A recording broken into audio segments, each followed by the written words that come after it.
ओम नमस्कार। विचार क्रांति के इस सागर पर सभी का हार्दिक अभिनंदन। आज हम विचार करेंगे कि अध्यात्म के मार्ग पर हम क्यों बढ़ें।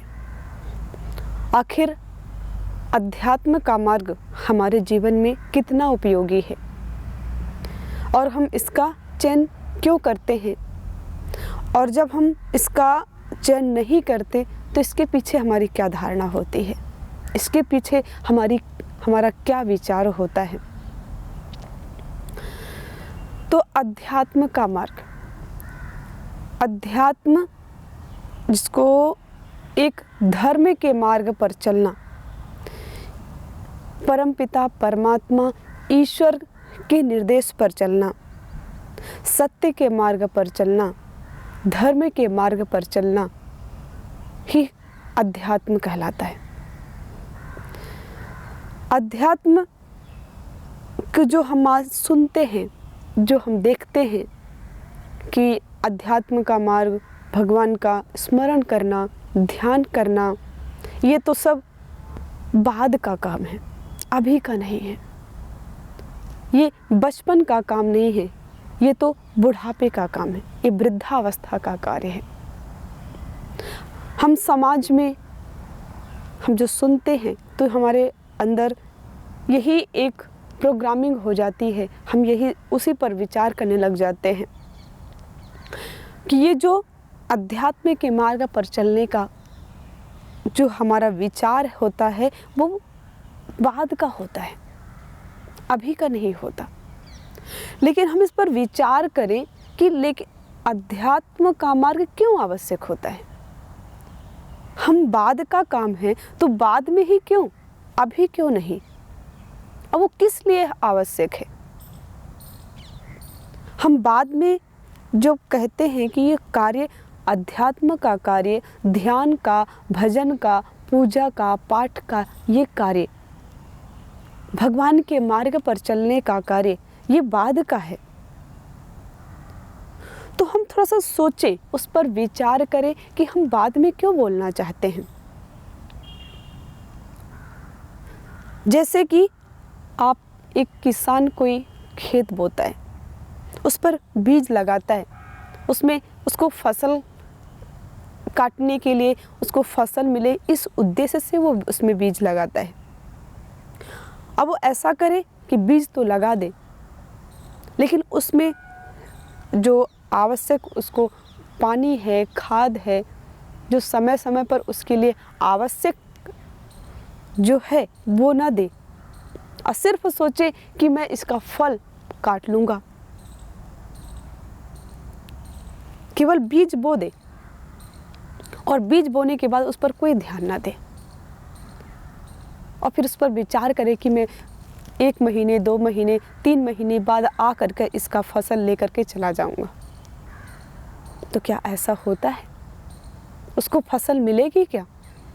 नहीं मिलेगी, क्योंकि उसको उस बीज को उगने के लिए, उस बीज को फलने के लिए, उसको एक उसका पौधा बन करके उसको फल देने के लिए जो प्रोसेस था, जो कार्य था, वो हमने नहीं किया। जब हमने उस कार्य को नहीं किया तो फल हमें कैसे मिलेगा। वैसे ही हमारा जीवन है। हमारा जन्म तो हो गया, हमने मनुष्य का जन्म तो ले लिया, ईश्वर ने हमें, मनुष्य का जन्म ईश्वर की कृपा से हमें मिल गया। हमारे कर्मों से, हमारे जो कर्म थे उसकी वजह से हमें ये जीवन मिल गया। लेकिन इस जीवन में इसको सफलता तक, फल तक ले जाने के लिए जो प्रोसेस होता है, जो कार्य बीच में होता है, उस कार्य को हम नहीं करते। फिर अंत में पछतावा रह जाता है कि हमने किया क्या।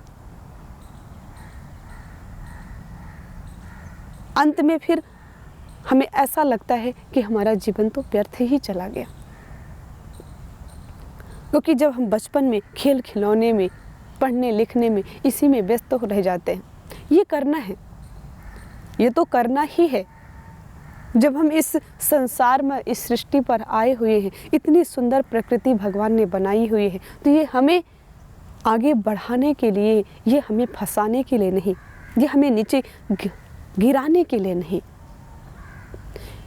ये जो आगे बढ़ रही है, जैसे एक छोटा सा पौधा लगा देते हैं, वो धीरे धीरे बढ़ता जाता है, बढ़ता जाता है। एक दिन वो सभी को, हजारों जीवों को वो छाया देता है, फल देता है, ऑक्सीजन देता है।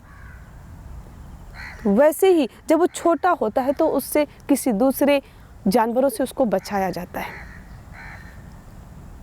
कि उसमें उस पौधे को नुकसान ना पहुंचा पाए। लेकिन जब वो बड़ा हो जाता है तो उसी के नीचे हजारों जानवर आकर के बैठ जाते हैं। तो वैसे ही हमारा जीवन है। अगर हमारा जीवन बचपन से ही उस अध्यात्म के मार्ग पर, उस ईश्वर भक्ति या ईश्वर की कृपा से आगे नहीं बढ़ेगा, तो हम किसी को लाभ देने लायक, या किसी को हम अपने जीवन से किसी को मदद करने के लायक नहीं रह जाएंगे। हमारी जो मदद हम किसी को देना चाहते हैं वो नहीं दे पाएंगे। जितना हमें पुरुषार्थ, जितना हमें परमार्थ करना चाहिए, जितना हमें परोपकार करना चाहिए, उतना नहीं कर पाएंगे। तो सर्वप्रथम हमें जो अध्यात्म का मार्ग है वो हमारी नींव है। जैसे एक बिल्डिंग को बनाने के लिए, एक बिल्डिंग को खड़ी करने के लिए सर्वप्रथम नीचे एक नींव मजबूत लगानी होती है। और वो केवल हमें दिखाई तो बिल्डिंग ही दिखाई देती है, नींव दिखाई नहीं देती। लेकिन वो बिल्डिंग जो टिकी होती है, उसका जो आधार होता है वो उसकी नींव होती है।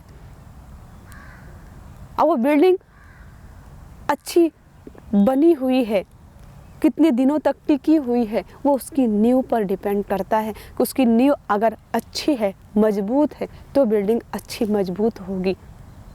अगर उसकी नींव कमज़ोर है तो बिल्डिंग कुछ दिनों के बाद ढह जाती है, टूट जाती है वो। वैसे ही हमारा जीवन है। अगर नींव है वो अध्यात्म है, वो नींव है परमपिता परमात्मा ईश्वर का ध्यान है। तो हमें अपने शिखर को, अपनी बिल्डिंग को खड़ा करने के लिए, इस जीवन रूपी बिल्डिंग को खड़ा करने के लिए हमें अध्यात्म के मार्ग की नींव लेनी पड़ेगी। हमें नींव पर हमें खड़ा होना पड़ेगा। अगर हम नींव को पर नहीं खड़े होंगे तो हम लुढ़क सकते हैं, हम ढह सकते हैं, हम टूट सकते हैं, हम गिर सकते हैं। तो हमें जिस प्रकार बिल्डिंग को बनाने के लिए एक पक्की नींव की आवश्यकता होती है, वैसे हमें इस जीवन को बनाने के लिए एक पक्की नींव, एक आध्यात्मिक नींव की आवश्यकता होती है। लेकिन आजकल समाज में हम जो सुनते हैं, हम जो देखते हैं कि कम से कम 40-50 साल तक तो याद ही नहीं आता कि मैं किस लिए हूँ, मेरा जन्म किस लिए हुआ है। अगर हम कभी कभी बैठ करके विचार करें, थोड़ा सा ठहर करके सोचें कि मेरा जन्म किस लिए हुआ है, मैं जो कर रहा हूँ उससे मुझे क्या मिलेगा, जो मैं चल रहा हूँ जिस मार्ग पर, उस मार्ग पर चलने के बाद मुझे क्या हासिल होगा। अगर हम थोड़ा सा भी रुक करके, ठहर करके, अपने आप को रोक करके अगर सोचेंगे तो हम अपने जीवन में इतना कुछ कर पाएंगे, इतना कुछ कर पाएंगे जो कि एक मनुष्य के जीवन में एक करने का एक सौभाग्य उसको मिल सकता है। एक मनुष्य के जीवन को करना चाहिए, क्योंकि सामर्थ्य तो हमारे अंदर बहुत है, सामर्थ्य तो अनंत है हमारे अंदर, लेकिन वो सुप्त रहता है। एक बीज का उदाहरण बहुत सुंदर है। जैसे एक बरगद के बीज में, छोटा सा बीज है बरगद का, लेकिन अगर उसी को उस धरती पर डाल दिया जाए तो वो एक दिन विशाल बरगद का वृक्ष बन जाता है। लेकिन जब तक उसको हम नहीं डालेंगे, जब तक उसको अगर हम उस एक किसी बोतल पर उसको बंद करके उसको रखेंगे, तब तक वो उतना ही रह जाएगा। किसी एक छोटा सा बॉटल है, उसके अंदर उस बीज को हमने बंद कर दिया, उसको हमने खोला नहीं, उसको हमने धरती पर डाला नहीं कि कहीं खो ना जाए इस डर से। और जब तक हम उसको खो जाने का डर हमारे अंदर रहेगा, तब तक उस एक विशाल वृक्ष नहीं बन पाएगा। वैसे सेम ही हमारा जीवन होता है। अगर हम अपने आप को उस बॉटल के दायरे में ही बना कर के रखेंगे, अपने आप को हम इस भौतिक जगत के दायरे में ही बीच में छिपा कर के रखेंगे, हम अपने आप को खोलने का प्रयास नहीं करेंगे कि कहीं मैं भटक ना जाऊं, कहीं मैं बिखर ना जाऊं, कहीं मेरा कुछ नुकसान ना हो जाए, कहीं मैं इन सुख सुविधाओं से वंचित ना रह जाऊं। ये सुख सुविधाएं, ये जो भोग विलास हैं, ये हमारे जीवन को नीचे पतन की ओर ले जाते हैं। ये हमें उन्नति की ओर नहीं लेके जाते। जैसे अगर बीज को अगर आप बॉटल में ही रखेंगे तो वो आपको विशाल वृक्ष की भांति आपको दिखाई नहीं देगा। वैसे ही आप अपने जीवन को इन चार दीवारियों के बीच में, कुछ ही लोगों के बीच में आप अपने आप को समेट करके रखेंगे, कुछ स्थान तक ही अपने आप को घेर करके रखेंगे, तो आप एक उस विशाल वृक्ष की तरह परोपकारी नहीं हो सकते, उस वृक्ष की तरह सबका कल्याण करने वाले नहीं हो सकते। फिर आप कहेंगे कि हम तो मनुष्य हैं, हम कैसे सबका कल्याण कर सकते हैं।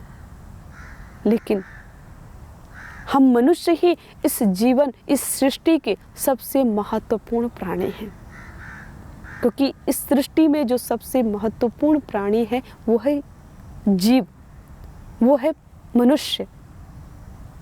सबसे महत्वपूर्ण प्राणी मनुष्य है और मनुष्य जो चाहे सो कर सकता है। इसलिए कहा जाता है कि अपना भाग्य अपने हाथ में है। अगर आप मैदान में हार गए तो आपको जीतने की संभावना होती है, अगर आप अपने आप से हार गए तो आपको जीतने की संभावना नहीं होती। तो वैसे ही हमें अपने आप पर विश्वास होना चाहिए। जैसे हमारा आज का विषय था अध्यात्म के मार्ग पर क्यों हम चलें। तो अध्यात्म हमारे लिए क्यों आवश्यक है? इसीलिए कि अगर हम अध्यात्म का मार्ग नहीं चुनेंगे, अध्यात्म के मार्ग पर नहीं चलेंगे, सत्य के मार्ग पर नहीं चलेंगे, धर्म के मार्ग पर नहीं चलेंगे, तो जो हमारी बिल्डिंग है, जो हमारा भविष्य है, जो हमारा जीवन है, वो एक उस बिल्डिंग की तरह ढह जाएगा। हमारा जीवन बिखर जाएगा, टूट जाएगा। इसलिए हमें उस नींव को हमें मजबूत बना करके रखना है। अब वो नींव हमें परमात्मा की वजह से, हमें अध्यात्म के मार्ग पर, सत्य के मार्ग पर, धर्म के मार्ग पर ध्यान भजन से, हमें ईश्वर के स्मरण से हमें मिलेगा।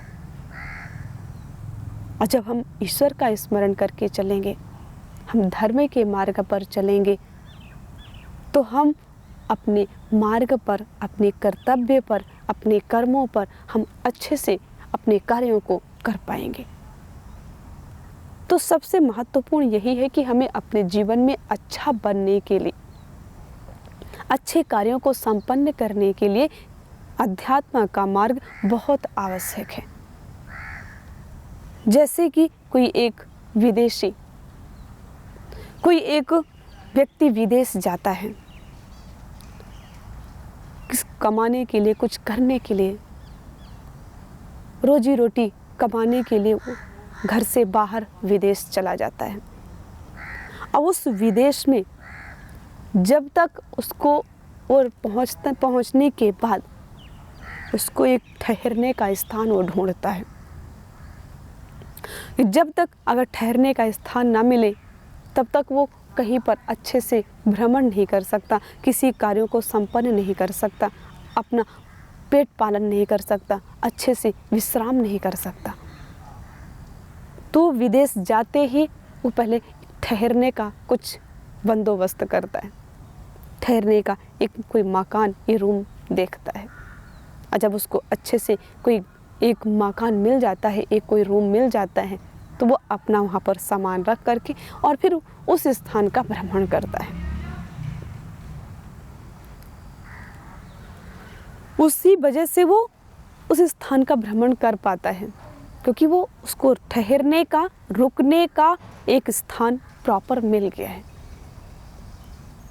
वैसे ही अगर हमें ठहरने का, ये जो भौतिक जगत है, ये जो सृष्टि है, ये हमारा विदेश है।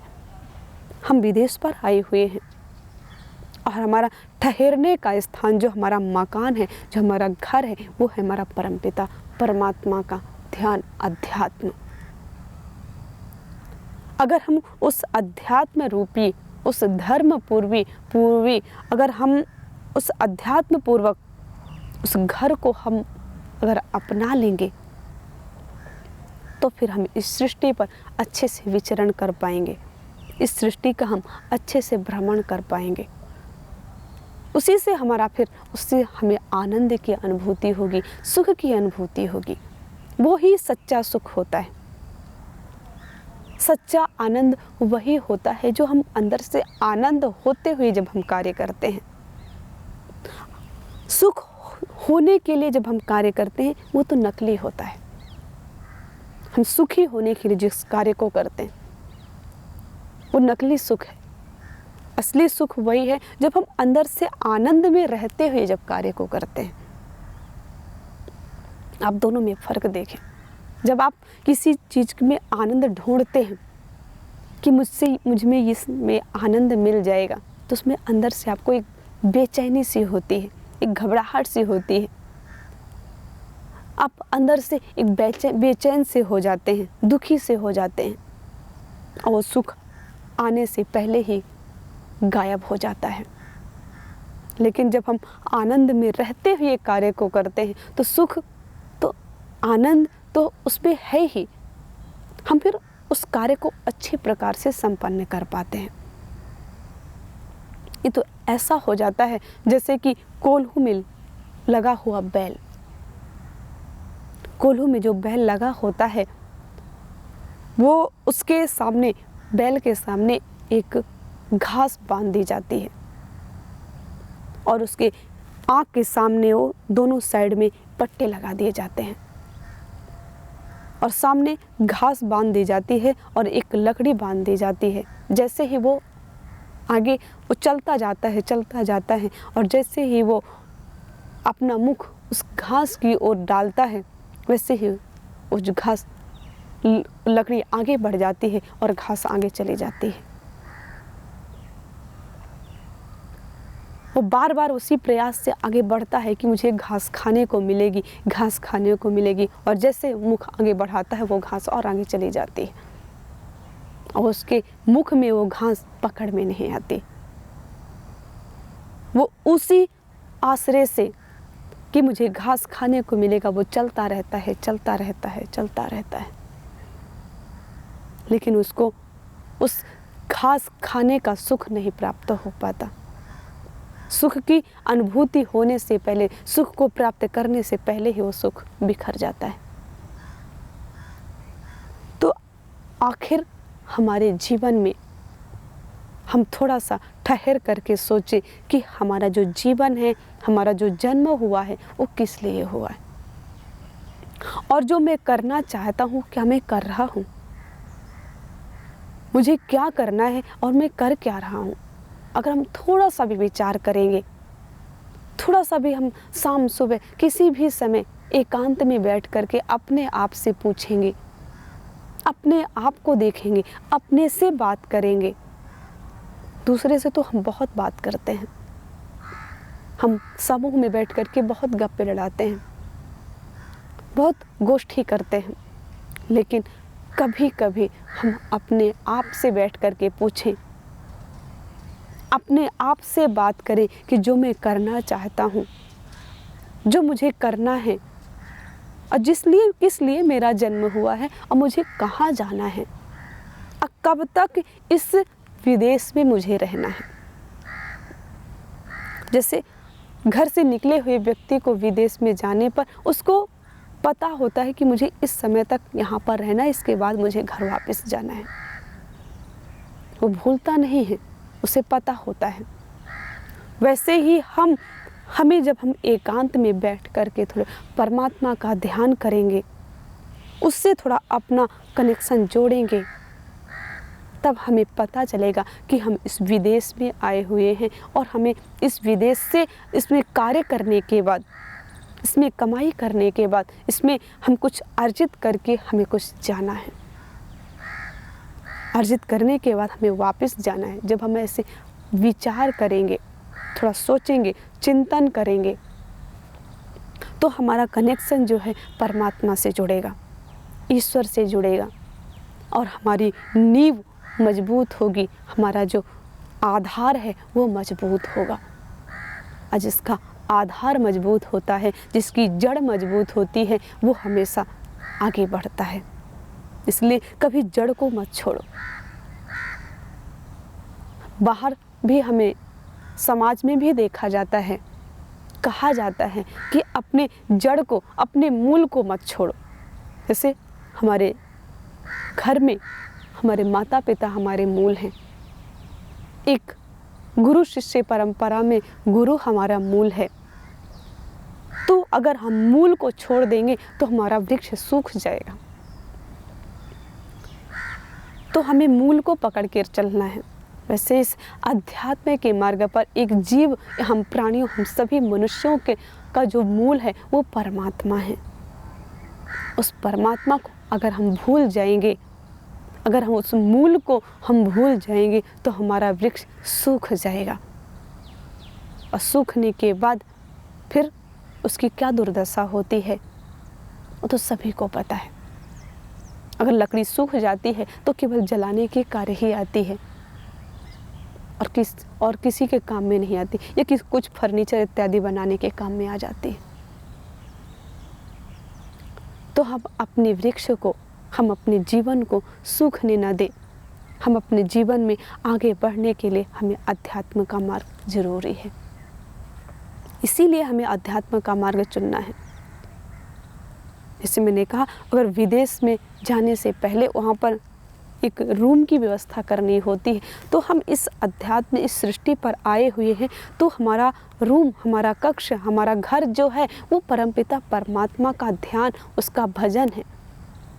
अगर हम उससे विमुख हो जाएंगे तो हम इस पर, जो सृष्टि पर जो हमें कार्य करना है, वो हम नहीं कर पाएंगे।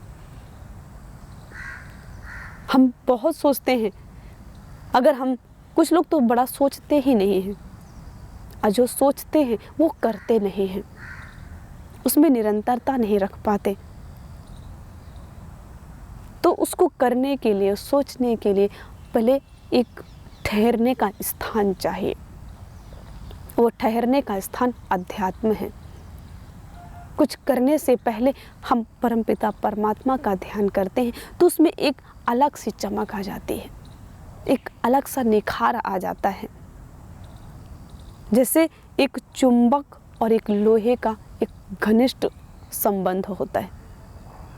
अगर जहाँ दोनों चुंबक होगा और लोहा होगा, वो एक दूसरे से चिपक जाएंगे, तो एक दूसरे को आकर्षित करेंगे। लेकिन जब लोहे में मिट्टी लगी हुई हो, वो लोहा मिट्टी से ढका हुआ हो और चुंबक उसी के पास से ही खड़ा हो, उसी के पास रखा हुआ हो, एक साइड में लोहा, एक साइड में चुंबक, लेकिन उस लोहे में मिट्टी से उसका परत लगा हुआ है, तो मिट्टी से वो लोहा ढका हुआ है, तब तक वो चुंबक उसको आकर्षित नहीं करेगा, उसको नहीं खींचेगा, उसकी तरफ खींचेगा भी नहीं, ना खींच पाएगा ना वो खींचेगा। और जैसे ही हम उस लोहे से उस मिट्टी की परत हटा देते हैं, उस जल रूपी, उस निर्मल पवित्र जल से हम उसको धो देते हैं, तो चुंबक और लोहे का संबंध मिल जाता है। वैसे ही हम जीवन, हम मनुष्य का जीवन है। अगर हमें द्वेष, क्लेश रूपी जो मिट्टी है, जो क्रोध, रूपी जो मिट्टी है, ईर्ष्या अवगुण रूपी जो मिट्टी है, इससे अगर हमारा जीवन ढका हुआ है, अवगुणों से, अवगुण रूपी जो मिट्टी से अगर हमारा जीवन ढका हुआ है, तो परमपिता परमात्मा हमारे सामने होने पर भी वो हमें आकर्षित नहीं कर पाएगा, न हम उसकी तरफ आकर्षित हो पाएंगे।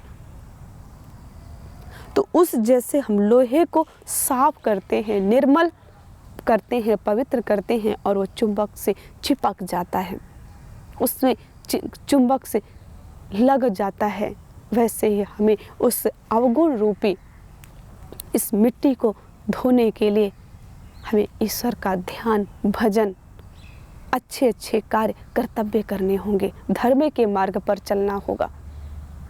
और जब हमारा जीवन, हमारे जो अवगुण हैं वो एक उस पवित्र जल से धुल जाएंगे, भगवान परमात्मा ईश्वर की वजह से जब हम धुल जाएंगे, तो ईश्वर हम और हम में फिर एक अनंत एक आकर्षण होगा, एक अनंत संबंध होगा। फिर हमसे, हमारा उससे एक जो परमपिता परमात्मा का जो संबंध है, वो दुनिया में कोई किसी का संबंध नहीं हो सकता, क्योंकि वो उसका रूप, एक माँ का रूप, एक पिता का, भाई का, बंधु का, मित्र का, सभी का के रूप में वो हमें उसकी अनुभूति हो सकती है, हम उसकी अनुभूति कर पाते हैं और उसके जीवन में, उसके मार्ग पर चलकर हम इस संसार रूपी मार्ग से हम पार हो सकते हैं। इसलिए अध्यात्म का मार्ग बहुत आवश्यक है। तो हम सर्वप्रथम अध्यात्म के मार्ग को चुनें, इसके बाद हम इस भौतिक रूपी संसार को चुनें। ओम शांति शांति शांति।